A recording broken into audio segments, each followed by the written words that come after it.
The West isn't going to fall on my watch, or will it fall on your watch? Will it fall on our generation's watch?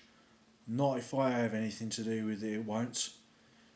In my previous video to Niall Ferguson, an open letter, I asked, can we have a West without Westerners?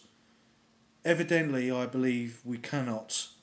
There must be Westerners to make a Western civilization. What do I mean by Westerners? Well, I mean chiefly white Europeans, but broader than that, I mean people who believe in Western rationality, science, democracy, the rule of law, modern medicine, property owning democracy, the Protestant or Stoic work ethic, and the use of science to solve our problems. I think that broadly encapsulates it. But also our right to have freedom of conscience. Now, those may be the 6 killer apps of Western civilization, and as I've said in my other videos, many of the other civilizations of the world are trying to attain those, but they may not have attained rationality because of superstitious belief systems. But I believe that that this video must be all about solutions.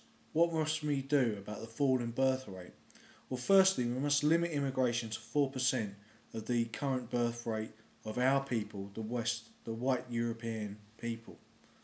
We must introduce social democracy so that there is a welfare system which encourages women to have more children and to value children as part of a link between the amount of children they have and their social security benefits and pensions later in life. What must we do about the military and economic advantage? Well, I believe that we should make weapons the way we did in World War II, effective, cheap and numerous.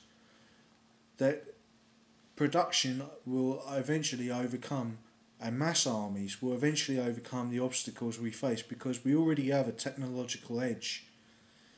When we are upgrading our weapons and they're becoming more expensive and more complicated, including weapons designed to disable whole cities through the internet, people are going low grade. They're taking their computer systems off the internet and using more rudimentary weapons, even such as shoe bombs and underpants bombs, as the Bin Laden crime family has used to be crude in their in both the telling and also the application of their terrorism.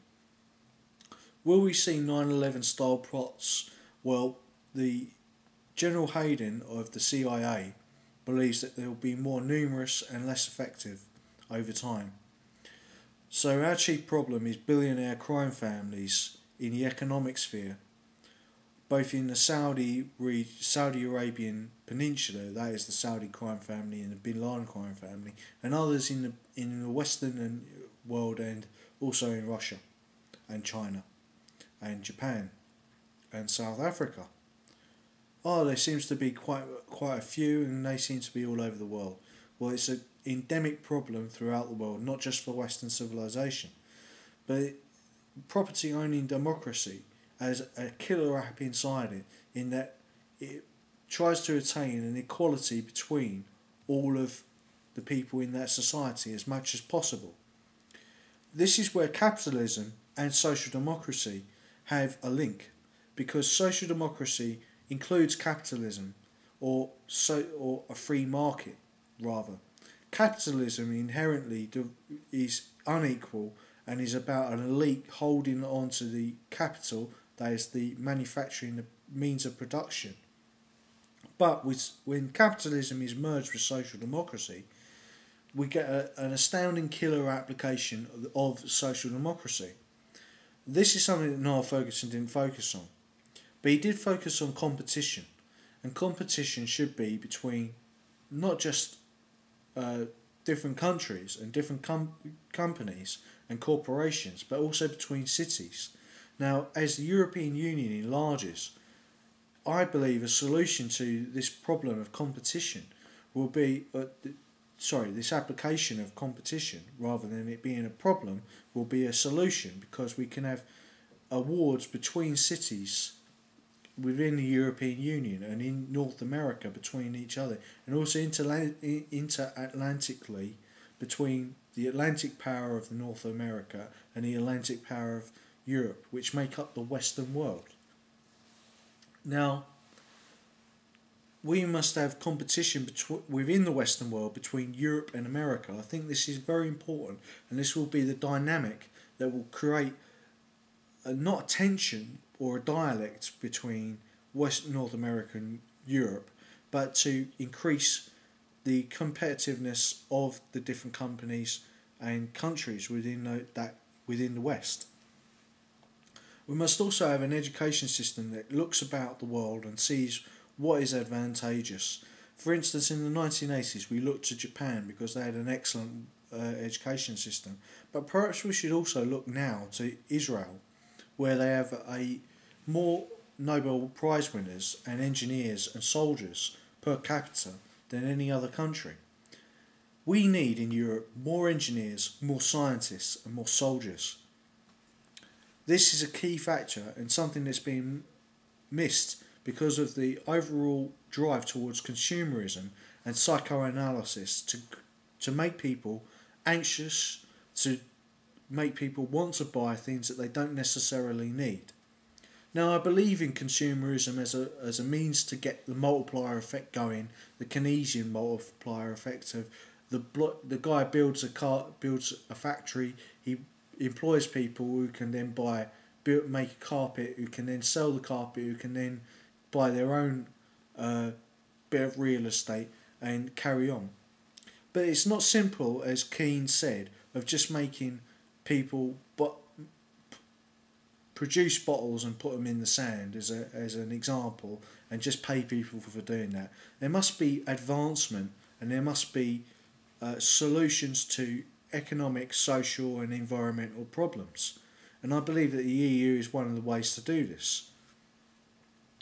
But we cannot be an inward-looking EU, and this is where the psychological problem comes in.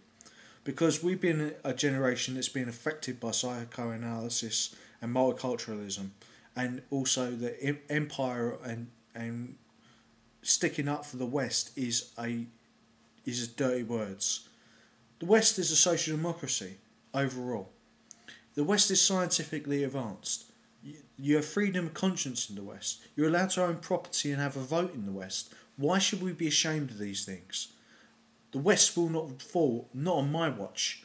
I've taken up a rifle in the past as part of the British Army, Territorial Army, a bit only for a brief period of time. But if my country called on me, I would go again. Other people have done much more than I have in Afghanistan, fighting the Bin Laden crime family, the Taliban and other Islamic extremists, than I have.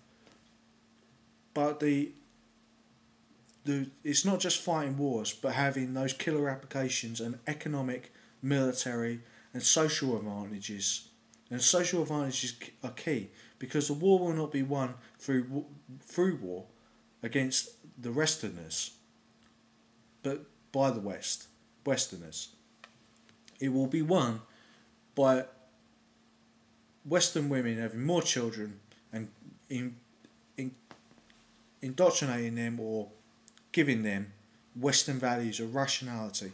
I believe it's very important that in schools Stoic philosophy is taught to children, and that they get an understanding of the classics, because without that they won't have logic to understand the sciences, the histories and the other advanced subjects that will lead on to technological subjects such as IT and other things. This is something that we are failing to do. We're failing to convert the people who are coming to the West to Western rationality, and that is the key problem. Now, I haven't got much time, but I'll just say, take on board the things I've said, make a link between the birth rate and social security, and believe in the West as a property owning democracy and as a social democracy.